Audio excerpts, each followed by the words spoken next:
Alors bonjour, donc je m'appelle Sandrine Vermaux-Desroches, je suis directrice et cofondatrice de l'association Réparer le langage je peux, qui a été créée en 2015.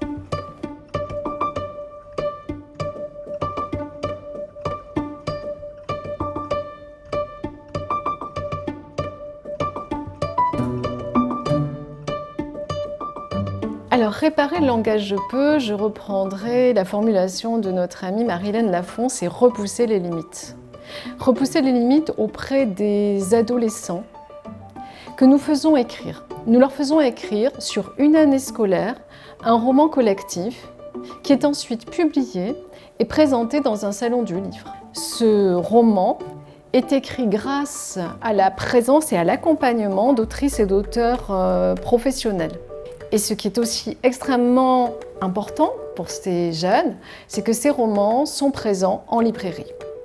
C'est réconcilier avec le livre, c'est réunir par et pour le livre. Et avec le livre, plus de 1500 élèves qui ont écrit jusqu'alors de tous les univers, à la fois collège, à la fois lycée, à la fois du professionnel, à la fois du général, à la fois des sections d'enseignement adapté, mais aussi des allophones arrivants et des mineurs isolés.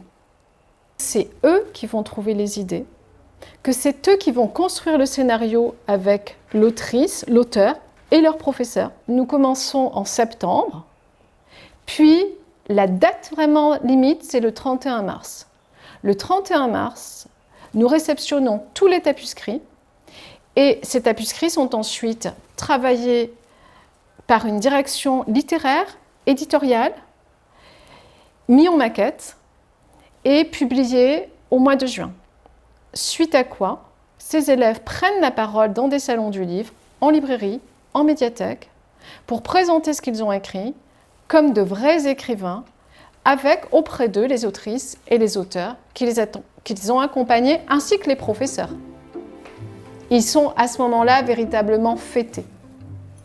Cette année, nous avons écrit avec Alain Absir un ouvrage qui s'appelle « Vers une littérature ado » écrite par des ados. Et cet ouvrage fait le panorama des 63 romans publiés.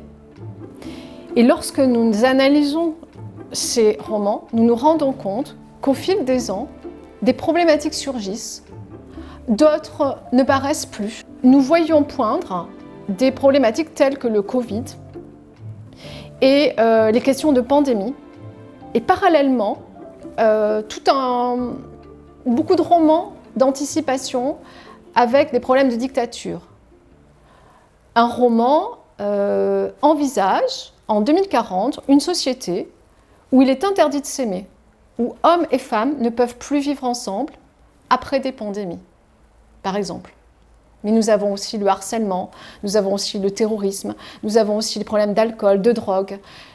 Chaque classe, chaque année, chaque sensibilité d'une classe s'approprie de leurs problématiques, de ce qu'ils ont besoin d'exprimer.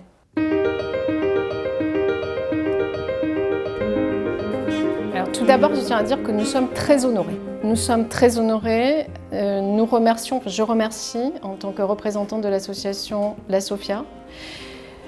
Nous sommes honorés parce que ce sont des acteurs de la chaîne du livre qui nous ont primés. Ce sont des auteurs, des autrices, des auteurs, des éditeurs. Et pour nous, c'est une reconnaissance. Une reconnaissance aussi pour tous ces adolescents à qui il faut faire une place dans la littérature. Il faut les rendre acteurs.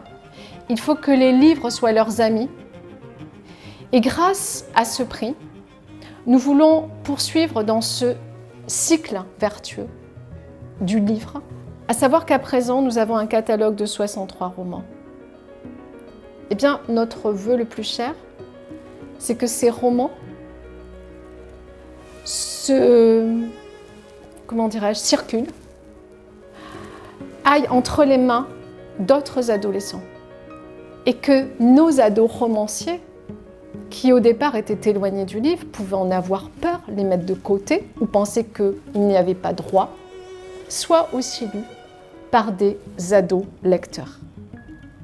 Et ça, c'est notre rêve le plus cher. Une littérature ado pour des ados, par des ados.